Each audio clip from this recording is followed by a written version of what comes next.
പവിത്ര serial ഇന്നത്തെ പ്രേമ എപ്പിസോഡാണ് കേട്ടോ പറയുന്നത്.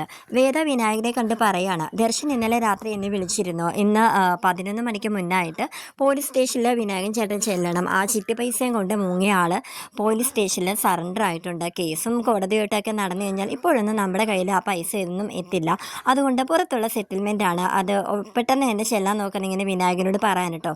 പിന്നെ ഫീസിൻ്റെ കാര്യം ദർശനോട് ചോദിച്ചിട്ട് ഫീസും കൊടുത്തേക്കണം എന്നിങ്ങനെ വിനായകനോട് പറയുന്നുണ്ട്. അപ്പോൾ നന്ദിനി ഇത് കേട്ടിട്ട് വന്നിട്ട് പറയാണ്, എന്താ അവൾ ദർശന് ഫീസ് കൊടുക്കുന്ന കാര്യമൊക്കെ പറഞ്ഞല്ലോ, എന്താ എന്നിങ്ങനെ ചോദിക്കാനുണ്ട്. അപ്പോൾ വിനായകൻ കാര്യം ഇങ്ങനെ പറയണം. അങ്ങനെ അവർ രണ്ടുപേരും കൂടെ സ്റ്റേഷനിലോട്ട് പോകാൻ കേട്ടോ. സ്റ്റേഷനിൽ നിന്നും ദർശൻ വിനായകന് നഷ്ടപ്പെട്ടു പോയ ആ ചിട്ടി പൈസ നേടിക്കൊടുക്കുന്നുണ്ടെങ്കിലും വിനായകൻ ഫീസ് എത്രയാണെന്ന് ഇങ്ങനെ ചോദിക്കുമ്പോഴത്തേക്കും അതിൻ്റെ ഒന്നും ആവശ്യമില്ല എന്നും പറഞ്ഞിട്ട് ദർശൻ ഇങ്ങനെ പോകാനുണ്ട്. അപ്പോൾ നന്ദിനി ഇങ്ങനെ പറയുന്നുണ്ട്, ദർശൻ്റെ മനസ്സിൽ ഇപ്പോൾ വേദയോടുള്ള ഒരു സ്നേഹം ഉണ്ടെന്നാണ് തോന്നുന്നത്.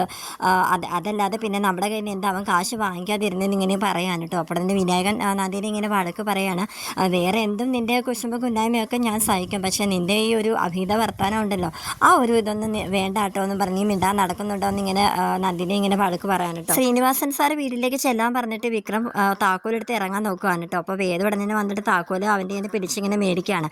എന്നിട്ട് ഇപ്പോൾ പോകാൻ പറ്റത്തില്ല, ഇപ്പോൾ എന്തായാലും വിക്രം റെസ്റ്റ് എടുക്കേണ്ട സമയമാണ്, എങ്ങോട്ടും പോകണ്ടെന്ന് പറഞ്ഞിങ്ങനെ താക്കോലിങ്ങനെ മാറ്റി പിടിക്കാൻ കേട്ടോ. പക്ഷേ വിക്രം വേദയുടെ കയ്യിൽ നിന്ന് ആ താക്കോലിങ്ങനെ അവളിങ്ങനെ ചേർത്ത് പിടിച്ച് നിർത്തിയിട്ട് ആ താക്കോലിങ്ങനെ മേടിച്ചെടുക്കുകയാണ്. അപ്പോൾ ഇങ്ങനെ വേദ ഇങ്ങനെ ഒരു നിമിഷം ഇങ്ങനെ പതച്ചിങ്ങനെ നിൽക്കുകയാണ് വിക്രത്തിനെ ഇങ്ങനെ നോക്കിയിട്ട്. പക്ഷേ ശ്രീനിവാസൻ സാർ വിക്രത്തിനെ വിളിപ്പിച്ചത് വിക്രത്തിനെ എന്നേക്കുമായി അദ്ദേഹത്തിൽ നിന്നും പറഞ്ഞു വിടാൻ വേണ്ടിയിട്ടായിരുന്നു കേട്ടോ. അപ്പോൾ വിക്രം പറയുന്നുണ്ട്, സാർ എന്തൊക്കെ ഈ പറയുന്നത്, ഇന്നലെ വീട്ടിൽ വന്നപ്പോൾ അച്ഛൻ അങ്ങനെയൊക്കെ പെരുമാറിയത് കൊണ്ടാണോ എന്നിങ്ങനെ പറയുന്നുണ്ട് കേട്ടോ. അപ്പോൾ ശ്രീനി സാർ വിക്രത്തിനോട് മറുപടി പറയുകയാണ്, അത് പിന്നെ വിക്രം, എൻ്റെ അച്ഛൻ എന്നിൽ ഒരുപാട് പ്രതീക്ഷകളൊക്കെ അർപ്പിച്ചിട്ടാണ് എന്നെ വളർത്തിയത്.